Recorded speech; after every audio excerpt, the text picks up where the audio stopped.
Un saludo a los paisanos de Los Ángeles, California, que nos está sintonizando a través del 31.2 en la señal internacional.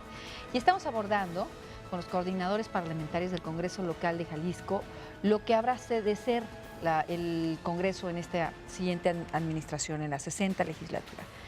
La pregunta quedaba, 80 ayuntamientos están confesando de una forma casi desesperada un endeudamiento no de poco, sino de muchos millones cada uno.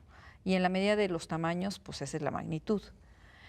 ¿Qué va a hacer el Congreso con esto para ayudarlos y también, pues, por qué no decirlo, buscar sancionar, ¿no?, a estos funcionarios que aplicaron negligentemente la administración? Oye, a mí, si me permite, Ceci, me gustaría hacer un comentario sobre lo que estaba discutiendo antes del corte. Yo creo que, y para contestar también la pregunta, yo creo que la pluralidad del Congreso, de este Congreso, es una fortaleza. Es decir, el hecho de que ninguna fracción por sí sola tenga mayoría absoluta o mucho menos mayoría calificada es un incentivo para generar acuerdos sobre diversos temas. Y también me parece que es muy sano que el partido de quien seguramente será gobernador electo, y seguramente porque hay un juicio todavía en curso, no tenga por sí sola mayoría. Es decir, esto es lo que se conoce como un gobierno dividido. Me parece que es hasta cierto punto un mito el hecho de que los gobiernos divididos terminan obstaculizando al gobernador. Hace relativamente poco, un panista connotado, lamentablemente fallecido, Alonso Lujambio, publicó un texto de estudios sobre los gobiernos divididos en México. La conclusión era sorprendente, es decir, los gobiernos divididos terminan siendo mucho más productivos que los gobiernos unificados. Es decir, aquellos gobiernos donde el gobernador por sí solo tiene absoluta mayoría, porque genera esquemas de corresponsabilidad distintos, porque existe diálogo entre los poderes públicos, porque se puede avanzar en temas mucho más sensibles para la sociedad y porque hay una competencia natural entre las fuerzas políticas. De tal suerte que yo lo que creo es que esta composición actual de la legislatura permite y permitirá seguramente eso. En el tema particular de la deuda municipal, yo simplemente lo que diría es, necesitamos reconocer que las administraciones municipales salientes, muchas de ellas, cometieron abusos exorbitantes. Y hay de todos los partidos. De todos los partidos. Dejaron los municipios en ruina prácticamente, a grado tal de que no pueden prestar sus servicios públicos más elementales.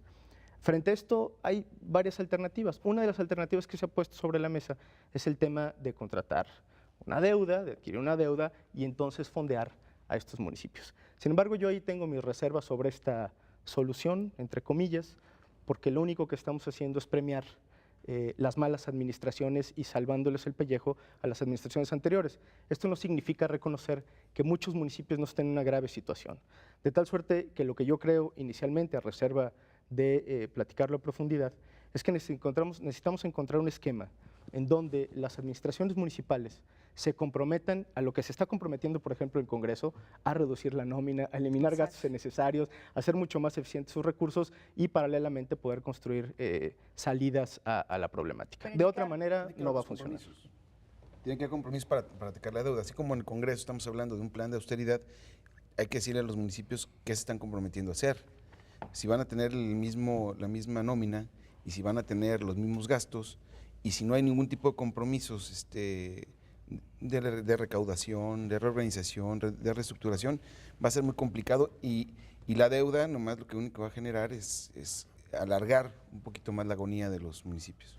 Si me permites, hay dos temas fundamentales en el aspecto de la deuda. Primero, asumiendo que endeudarse públicamente no es necesariamente nocivo, hay que ver en qué se empleó el producto de la deuda.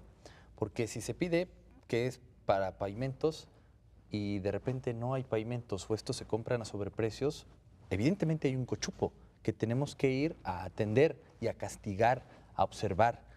Pero y además, si se sobreendeuda, nuestro grupo parlamentario va a llevar una propuesta con mis colegas a que exista un límite del endeudamiento. Es decir, y eso lo entiende siguiendo la analogía de la casa, de la economía casera.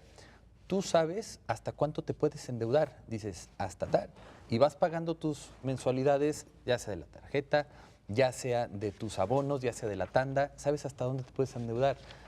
hubo muchos municipios que cayeron en un exceso trepidante.